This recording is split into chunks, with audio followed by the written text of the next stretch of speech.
আবার যদি একটু আমি একটা লাইনে বলি যে প্রসেস কস্টিং কাকে বলে, cost are accumulating by production process or by department.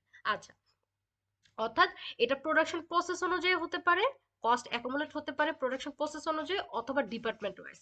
আমি যদি একটা এক্সাম্পল দিই তাহলে হয়তো বা আরেকটু আপনাদের বোধগম্য হবে। যেমন আমরা একটু আগে বলেছি যে জব কস্টিংটা মূলত প্রোডাক্ট অ্যাপ্রোচ ফলো করে, আর প্রসেস কস্টিংটা মূলত পিরিয়ড অ্যাপ্রোচ ফলো করে।